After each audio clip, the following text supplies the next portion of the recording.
Bloomberg Audio Studios. Podcasts, radio, news. The Stock Movers Report, your roundup of companies making moves in the stock market, harnessing the power of Bloomberg data.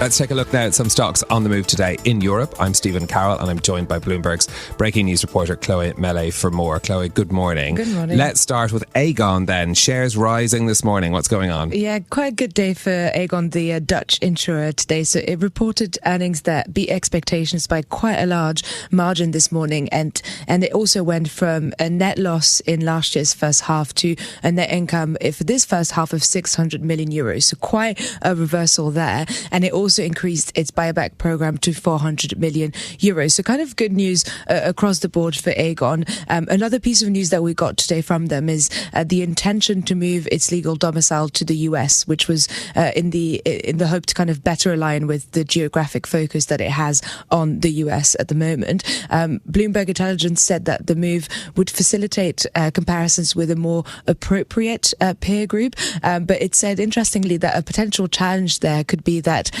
Dutch social values are really deeply embedded in Aegon, in that company, and that might maybe chafe a little bit with some the US norms, really.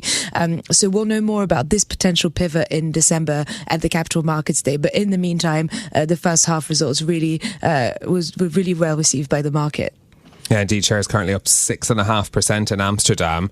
However, what's going on with WH Smith? Shares are down 36% this morning. Yeah, major drop this morning. So yeah, the latest 36%, biggest drop on record for WH Smith. And that is because it lowered its profit outlook for North America. And that was due to an accounting error. So it said that a financial review found an overstatement of about £30 million in expected trading profit for the year that will end on August 31st. The revision then brings WH Smith's forecast down from £55 million to £25 million in North America. This is a major drop.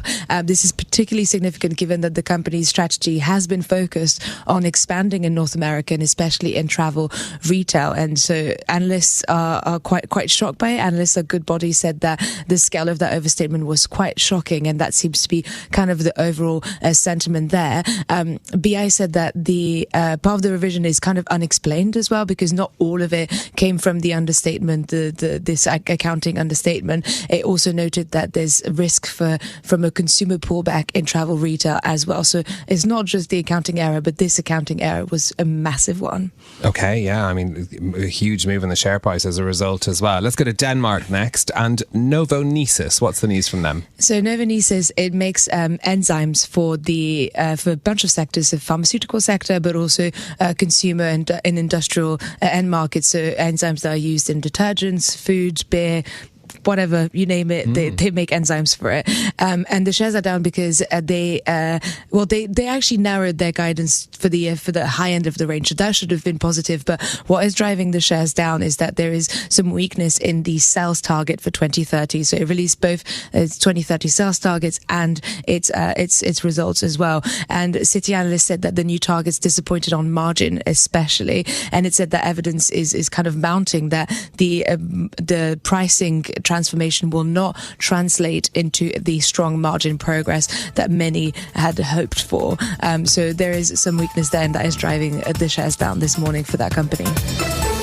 The Stock Movers Report from Bloomberg Radio. Check back with us throughout the day for the latest roundup of companies making news on Wall Street. And for the latest market-moving headlines, listen to Bloomberg Radio live. Catch us on YouTube, Bloomberg.com, and on Apple CarPlay and Android Auto with the Bloomberg Business app.